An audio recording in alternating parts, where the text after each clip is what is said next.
message kolo soit pesinga pona Congo et puis pona Rwanda. Rwanda. Deuil national les okota.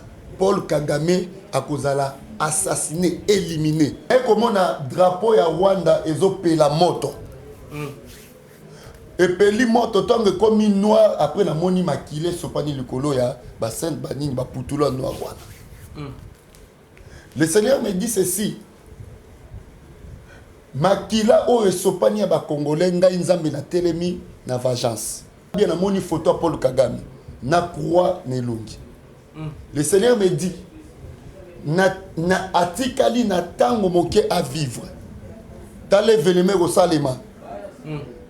Kaka la kati ya vision, le Seigneur me dit na kati ya mboka wana bakolela bakozana deuil national na Rwanda deuil national et ça les makala mingi ti. Dans makambo diplomatie et ça makambo nzambe. Et puis nzambe zo sukola mboka oyo. Tout le monde oyeba yi makambo este qui sera jugé et nzambe okutana yo. L'homme, c'est Papa Moïse, prophète. Il y a église Hosanna. Na yeko pesa bino message de l'eau pour ba oyo bazala ba blocage, ba limitation, ba mari de nuit, ba esprit de mort, ba maladie oyo et si la kate. Mais mingi nazana besoin ya ba oyo ba tambola partout. Oyo ba luka ba délivrance, oyo ba mata kutu ba vio pour ko luka ba délivrance et simbate. Nazana besoin na bino boya pobo bika po ite ngonga na bino ekoki. Awa ba benga ngo terminus. Awa ndezali sika ba démonios surtout basukaka. Moto moko na ya ate azwa délivrance ka bikate na le salamate. Bangonio surtout babika. Avant kutu boya, bo fukama, bo senga Saint-Esprit ala kisabino soki Papa Moïse azali ya ye ou bien ya yete ako répondre bino tout de suite. Bokota na YouTube, bobeta Papa Moïse Prophète TV. Boko mona ba témoignage ya bato belé oyo babika déjà oyo basala. Na kumisi nzambe ya Hosanna, na kumisi nzambe Papa Moïse kwa bikisinga na malade estomac. Na bande ko souffrir mingi na estomac. Ezaki soke kanginga na zolala te, ezo sala pasi tina mukongo moto ezo bimangai. Kolia madesu pasi, babilo musuko lia ngo très difficile. Depuis Papa Moïse abondela pona ngai na zwa kimia. Nzambe Papa Moïse asalinga minene abikisinga na estomac, na melaka lisu pantomètre te na bwaka ba pantomètre.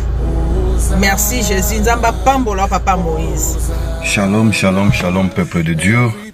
J'avais beaucoup de difficultés dans ma vie. Nazaki Moutaba Régé.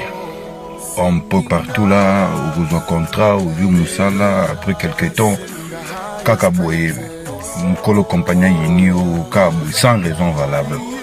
Naye Okutanana prophète Moïse. Le prophète Moïse est un homme de Dieu. Aza homme de Dieu, tout ça va aventure. Aza vraiment Moussa Lienzambe. L'homme de Dieu a prié pour moi. J'avais des masques. Ma masque a régé. Et depuis que l'homme de Dieu a prié pour moi, je vous dis, tout a changé dans ma vie. Tout a changé dans ma vie. A changé Nyonsor. Nzambe a fumola la porte. Mon prophète Moïse, que Dieu te bénisse. Depuis 2012, ils ont locaté.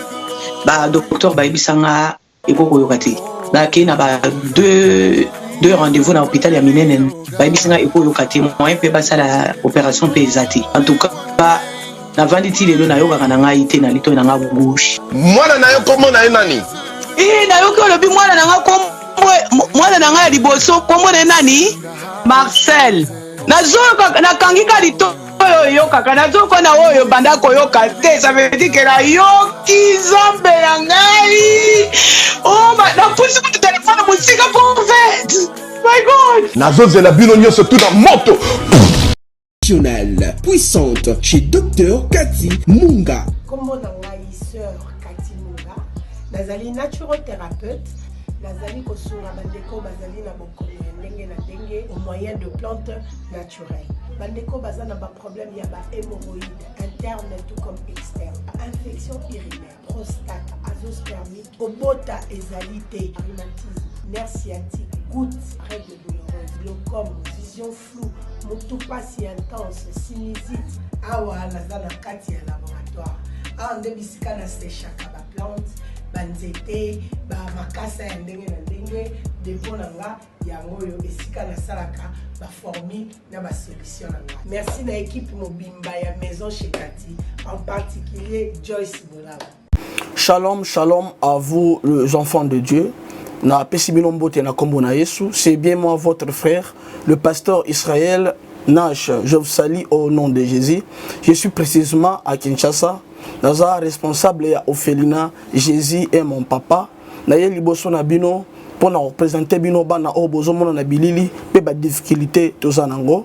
Na bandaki musala o ça fait longtemps ya koboko la bana selon ainsi dit l'Éternel. Mais ba difficulté ezamingi te ya loyer parce que tozo futela. Et puis difficulté au foot la bana minerval pour to chute au bandaki to pesa qui avance mais tikali ndambo nazo banga ke bana oyo bakata classe bakoma nango na sukate. C'est pour cela Dieu m'a mis au cœur na lancé message oyo na batu nyonso ya motema malamu basunga bana oyo bozomona na bilili bana oyo bozomona na bilili ndambo na juna rond-point Ngaba ndambo Victoire ndambo limité et puis ndambo l'état pesingai pona bande kolanga nyonso ba congolais bobi ba réalité nini to passer nango na mboka soki nga simple individu na ndimi kozwa bana o na bokola na ainsi dit l'Éternel soki l'état s'est décidé to mona suba fazer na nzelate c'est difficile ya osala ngonga moko. C'est pour ça na zo lancer appel na bana nyonso nzambe pona classe ya bana oyo pona loyer na bango kolata pe kolia na bango na osenga na batu nyonso baza cœur sensible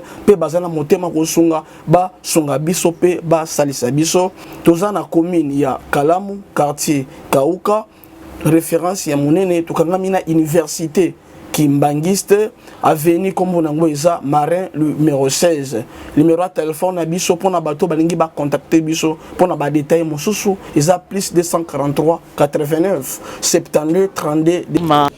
Bonjour très chers amis internautes, bienvenue dans votre grande émission, la seule émission qui vous donne l'actualité, c'est ça la réalité chrétienne avec Yves Ipan, tous ceux des temps de faux, la fin avec la série continue toujours dans votre chaîne Super Promo de ça 40 ans. Voilà, nous sommes déjà avec l'évangéliste Ekouchou Miché, l'homme de Dieu Oyo.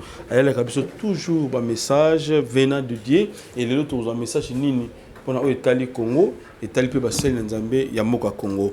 Alors, l'homme de Dieu, depuis chez Moté, surtout plus dans le Bota Abisso, encore une fois, Bamoni le sous le moi me coller papa. Vraiment papa Yves, merci beaucoup d'abord comme on a nayo mbote na bande kolanga partout dans le monde entier bolanda kanga obo soutenir rapé musala na Nzambe kolo yesu apambola bio na sengi na bilo no bo s'abonner massivement na compte YouTube nanga évangéliste Ekouchou TV chaque 22h na direct na intercession prière d'attaque chaque 5h juste heure de Kinshasa naza en direct prière d'attaque et puis chaque 11h juste heure de Kinshasa naza direct toujours na chaîne nanga prière d'attaque évangéliste Ekouchou TV bo s'abonner massivement pour bolanda ba prière on eza annonce dans muki na sepel d'abord makasi pour na omo na opesa mikolo ebele papa Yves ne tozaki toujours na kati ya musala nzambe tota kozana Brazzaville otozo linga ko fungola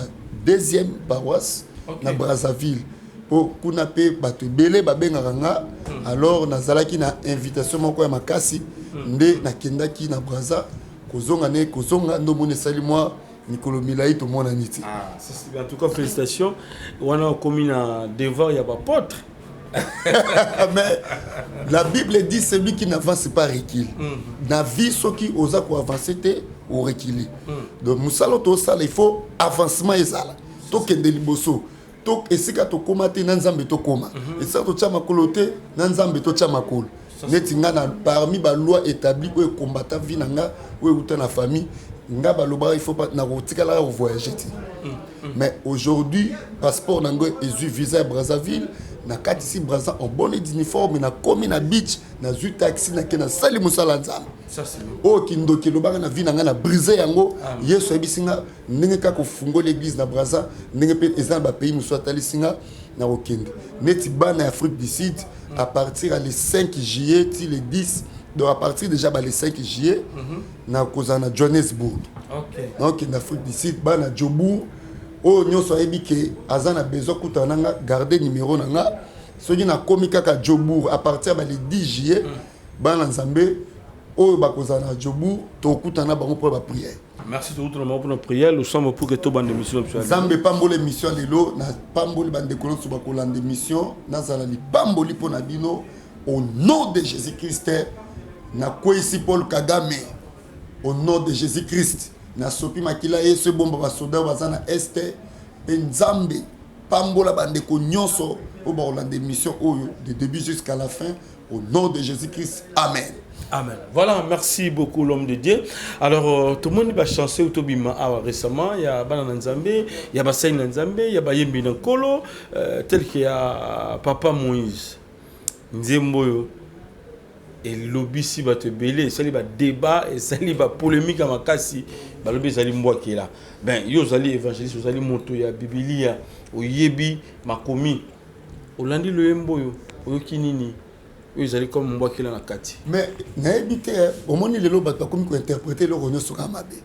Bon, yo kasinde to zabuto la benemité. Nde to zabuto zanga benemité to zanga adversaire. Benemi na biso bazanga na besoin d'atteindre vie na biso ba boma ba sala mabe. Alors ceux ba combattre ba luki mabe na bango ba sala na vie et simbité. Où est le mal? Et simbité na po yote muto sali ke simbate po nzambe muto batelio nzambe muto épargner na ba complot ba ennemi.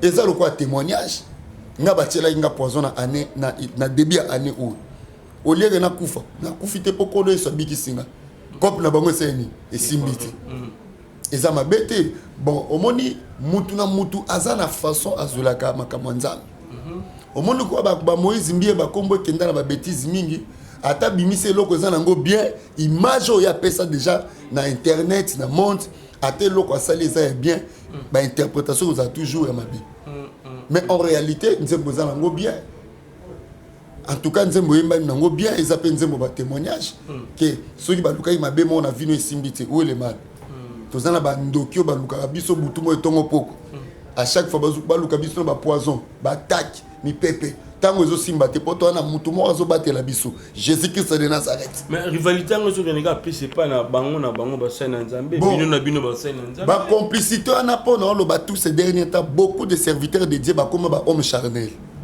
1 Corinthiens 3 verset 3 Bible lobby soki nzamba zo linga te toza na ba dispute na ba querelle entre nous jalousie zalate puisque biloko ne zali nde tozo koma charnel.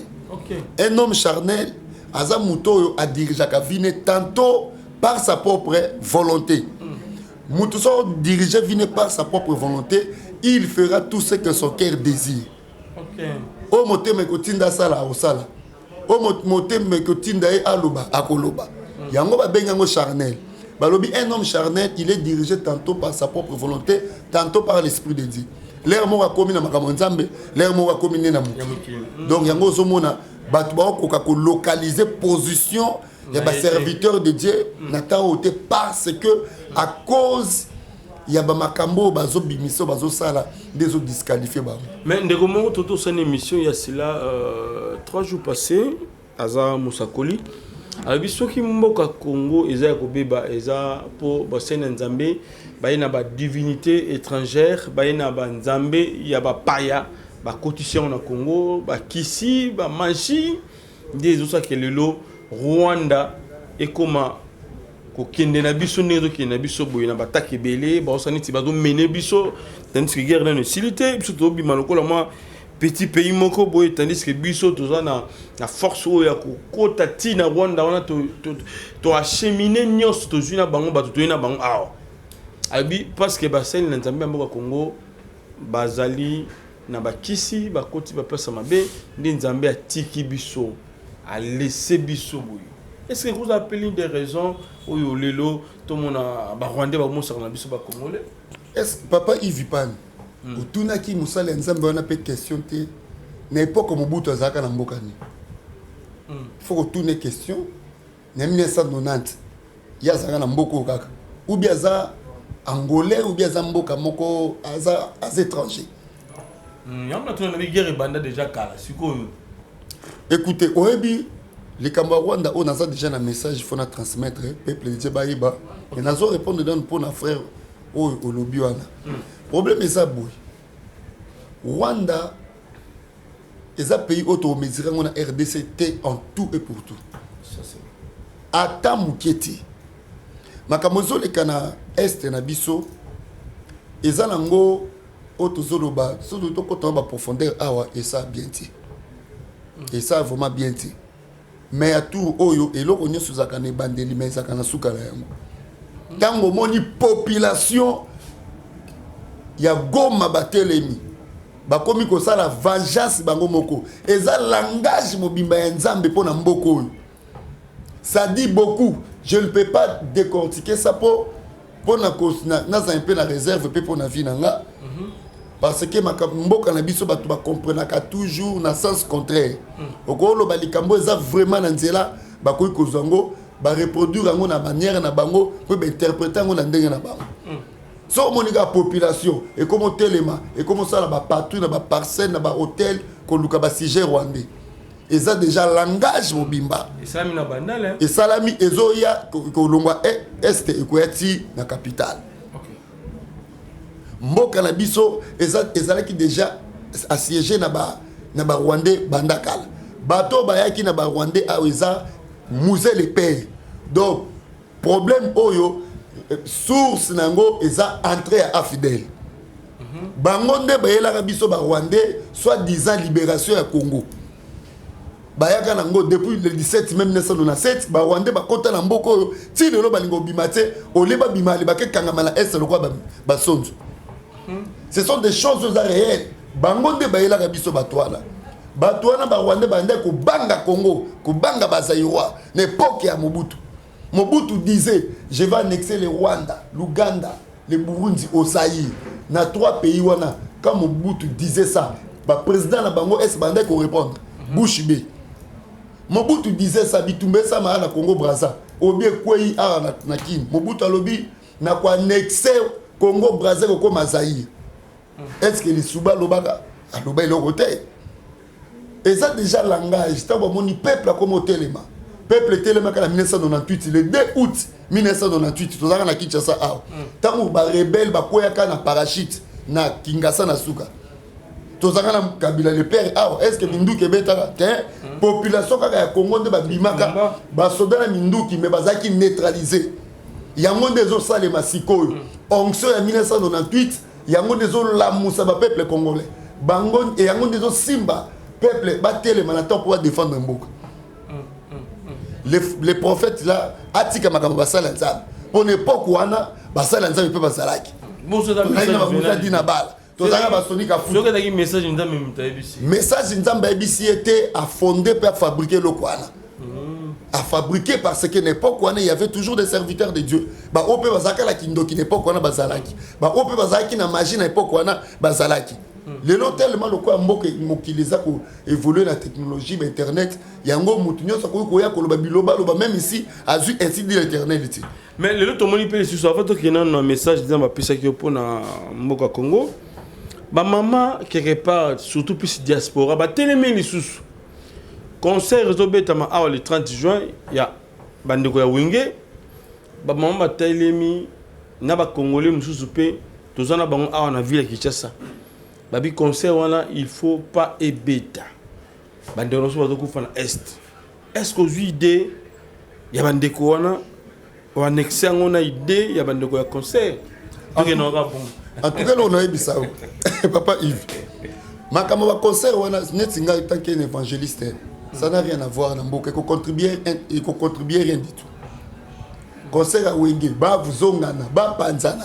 Yebisanga il contribuer nini na vie na onanga de tout ça. Et contribuer nini.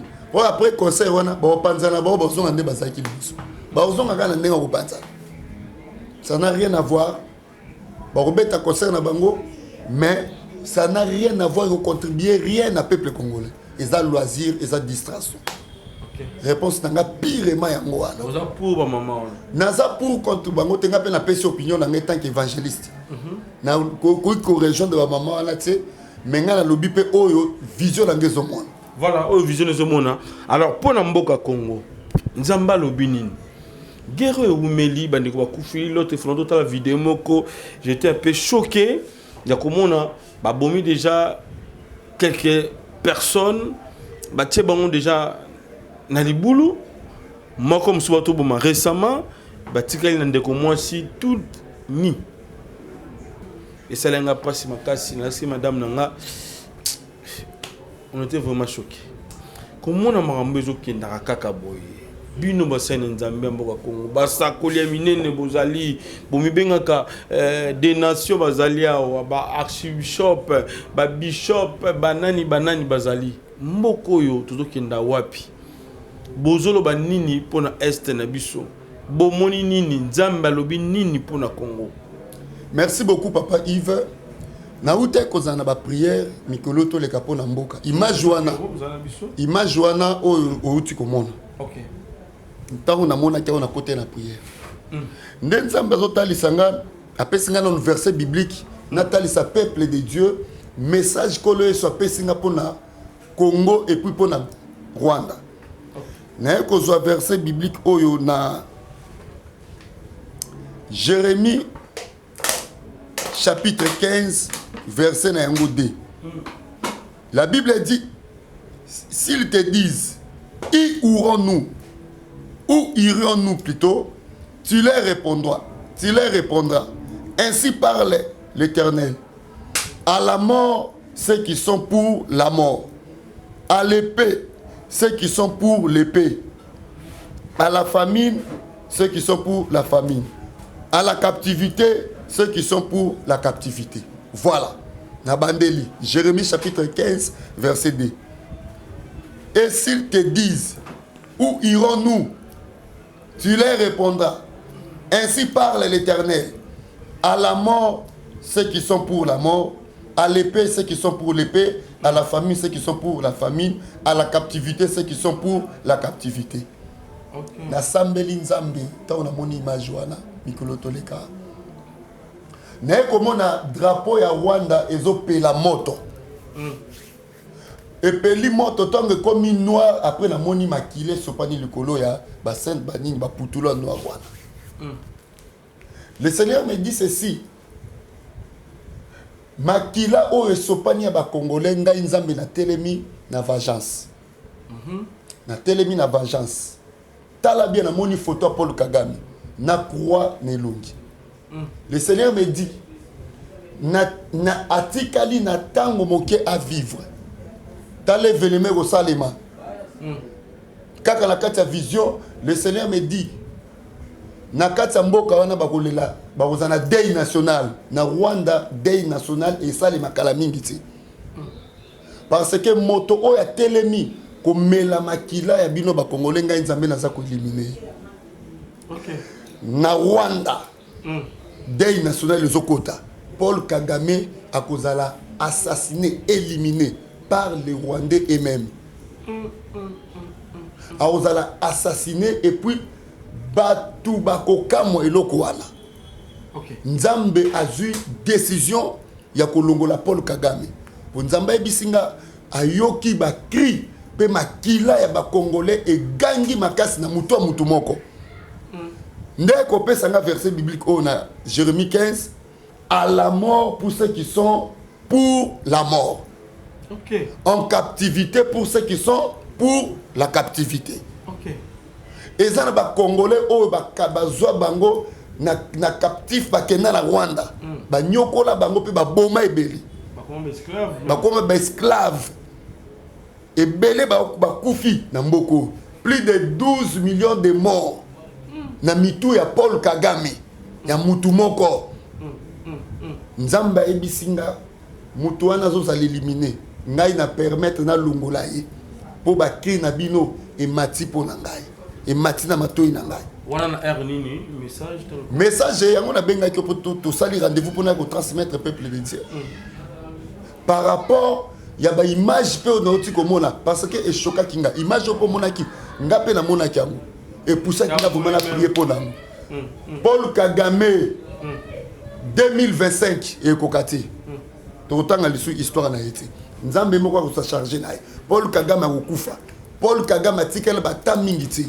Mais balonga la mokili. Ben lelo soki a solo na autorité suprême mboka na biso. Makamwana guerre wana za susute. Makamwana makambu oyo na temps otolo baboye eza suma ata solo na autorité na biso eza suma makambo diplomatie te eza makambo nzambe. Et puis nzambe zo sukola mboka oyo. Tout le monde oyeba yi makambo este qui sera jugé et nzambe okutana yo. C'est le moment bo otika. Otonga bandako na makila ya bato. Otangisa bana na makila ya bato. Okoma na mboko na makila ya bato. Otinda bana na poto na makila ya ba Congolais. Makila wana ezoganga. Producteur nanu ya kosopa makila ya mboko Paul Kagame nzamba zo kitisai. Bongo yo moko Congolo kota na complicité makambo wana. Salaire na yo ezali liwa. Maintenant source ya makambo ezala nini? Source makambo. Source ba Rwandais baza ba envier. OK. Baza ko envier mboka la biso richesse. Tangu baza bato zuwa. Po muto afungola ki porte ba Rwandais ba na zongi sikola bo motopo message ki molimo de GKI pour la message. Na zongi sikola 1997. Kabila le père tango yaki na ba Rwandais.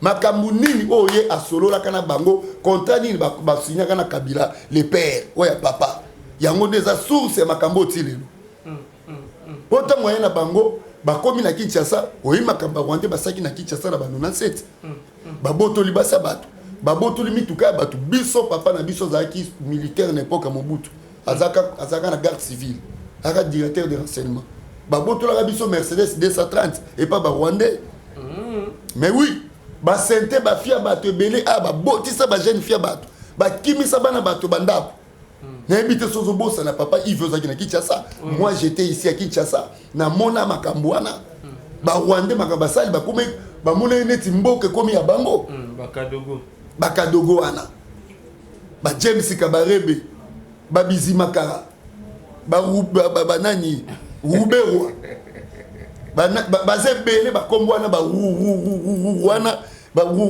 na mona moko na parlement na biso en tout cas congolais na ebité nzamba zo de niveau mboka na biso donc source ya makambo wana source ya makambo wana ngana loba source tout linga makambo uta depuis 1997 OK on comprend donc lokola ebandaki na est il faut pe esuka kaka na est d'ailleurs pour vous dire que Goma eko comme ville moko ko na sécurité makasi koleka ba ville bele na RDC autour nzamba telemi na mupanga kokwisa mututu Paul Kagame ozokende nzambe azwi décision kolongola utala nzambe alingaka te makila muté sopana pamba makila ya muté za sacré so nzamba tini mutu na mokili za pour mutu accomplir mission nae mais otango kati via mutu na mukuse sans que mutu atteindre mission on nzamba tinda kete na mokili yo kozana na charge mutu wana faut tala pe ko bomela ngo effectivement on les a sabotage likola minerai likola cuivre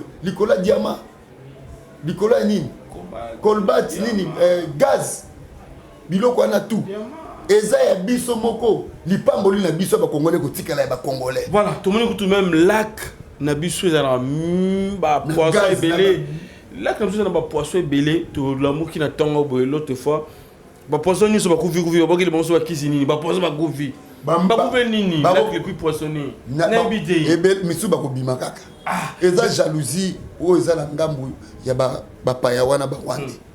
Voilà, Tokomi na sous kalom Didier. Alors, Tomoni évangéliste Kabundi Walesa na teni likolo ya cher. Kanda ya rusakanate azotena c'est donc Sokoma, ba ba ngobongo teni. Alati vraiment teni ate likolo ya cher nengwana pour la sake aza contre Rwanda. Oui, allô, madame, bonjour. Oui, madame, mais c'est quoi vous ratez? Et ça, quand on a bandal City, avenue Pati, numéro 325. Non, je sais quoi vous ratez, juste dans la pharmacie. Ah, au moins, la paix, nous avons tous les polos, l'essentiel. Et ça, comment est-ce qu'on vous ratez? Ah, vous avez. Merci beaucoup.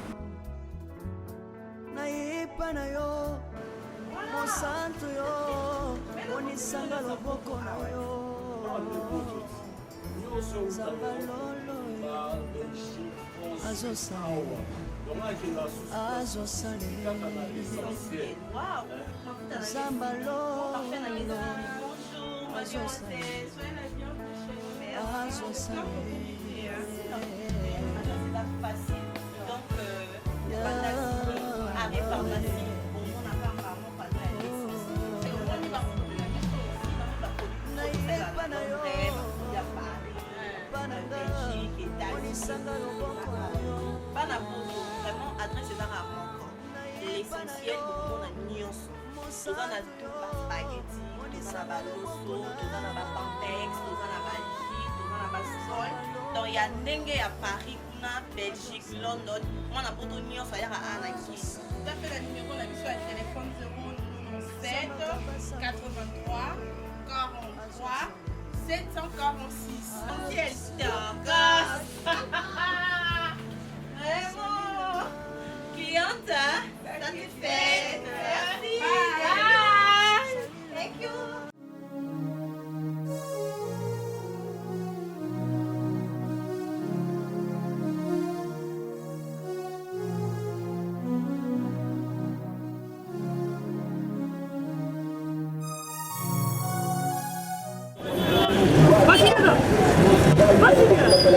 DiCaprio, ça va? Oh. Benny, ouais, ça va? D'abord nous naye na nzili awa naza na Sainte-Thérèse bapesi nga adresse ya agence oyo ya fait oui aller retour oui okende besoin oui tika supposé na Sainte-Thérèse le ciel est l'unique comme ça oui.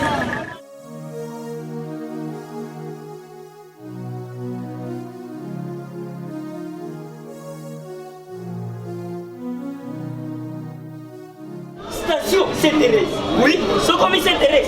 La mission. Si, moi, exactement. Mais ça, ici, il y a service, ponctualité, respect.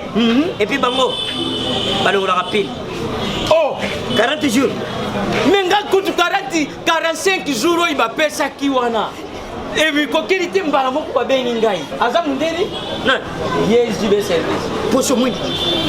Mais ma canicine. Bonjour.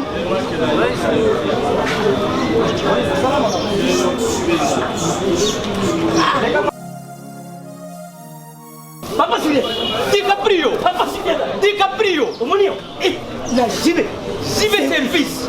Et puis il y a José Baïla. Il y a José Baïla. Ah, moto moi de le mo. Il y a Mundede. Attention ton ganayo. Moto ko lo guate, ko so to ngalo mo bigba. Yango JB service et Zakaka on a qui ça. Deye. Oh, Angola. Brazzaville. Tozuket. Kalamingite. Mokili mabimba. Abilo. Aujourd'hui. Donc à longo di biso pili ya makambo ezaki 40 jours mais au moins la contenir ça dit 6 mois. Papa Sylvia, yebisa na voisin. Oh ba ça ba ndeko na meki. Na meki la poto. Place ya série ya kota bilo. Et ça pas ya José Baïla. Cyber service. Et ça kubeta bango toujours. Frappe finale. Frappe finale retour. T'inquiète. Ah ouais. Ba José. On teni et mati na likolo ya cher. Liloba na ba Congolais so batala so diaspora ba oyo baza pour RDC contre Rwanda. Yo pe pour quand aux open teni likolo ya cher pour na opesa message. Message ya Rwanda ya Paul Kagame nenga zokufa na opesa ngo na cher. Na opesa ngo vraiment na cher. Bon. Na ko koloba te ke na rectifier na nous cher. Na opesa ngo na la taka peteni. OK. Na opesa ngo na chaîne na na olata teni na chaîne na olata teni ba filmer na transmettre ba tout il faut ba Kagame nzamba zo kolongola. Kagame zo kenda zo kufa kita. Et puis kaka ba Rwanda bango moko nde ba olekai. Voilà. Merci l'homme l'idée de Komina Souka, Lilo Balaba Congolais sur Bata la biso ticket le micro. Bien aimé pour 2 minutes comme ça na ticket lio au Solana na Zambie. Yes. Pour éclairer bango au lieu de ça encore numéro de téléphone puis prier dans souka za madame. Bien aimé na rotanga rapidement Genèse chapitre 19, premier verset, n'attendez rapidement. 2 anges arrivèrent à Sodome et Gomorrhe, et Lot était assis à la porte de Sodome. Quand Lot les vit, il se leva pour aller au-devant d'eux et se prosterna la face contre terre. Puis il dit, voici, mes seigneurs, entrez, je vous prie, dans la maison de votre serviteur et passez-y la nuit, lavez-vous les pieds, vous les verrez de bon matin et vous poursuivez votre route. Non, répondit-il, nous passerons la nuit dans la rue. Mais l'autre les pressa tellement, ils virent chez lui, il entrait dans la maison, il leur donna un festin et fit cuire 2 pains sans levain, ils les mangèrent. Il n'était pas encore couché que les gens de la ville, les gens de Sodome entouraient la maison depuis l'enfant jusqu'au vieillard et toute la population était accourue. Bible lobi Lot, avant qu'il n'a entré à la ville à Sodome, et ça qui n'a pas pourquoi. Avec comment on a 2 anges bazo côté la ville à Poussani, ti akwe na makolo ba ange wana bondeli bango boya na ndaku nanga bo passer butu et puis lobi na tongo bo continue. Ba ange wana ba boyaki. Lot a bondeli bango tellement ba ange ba kondima ba kenanda kwa Lot yambi bango salima feta muke lambeli bango apesi bango mapa. Bible lobi ba tuana ba vane na ndako kwa Lot. Na mwa tango moke ba bita Sodome ba eko telema ba eko kende na ndako kwa Lot. To comprendre te nani informa ki ba habitant ya Sodome ke Lot ayamba ki batu na ndako na ye. Bible lobi ba ye ba toke na ndako kwa Lot abimi batu a Sodome ba ebisi na Lot. Bimi sa bato yo yambi na ndako no ba étranger. Lot abisi bango bongo sala bango ni bato na balobi to lingi to yeba bango pay.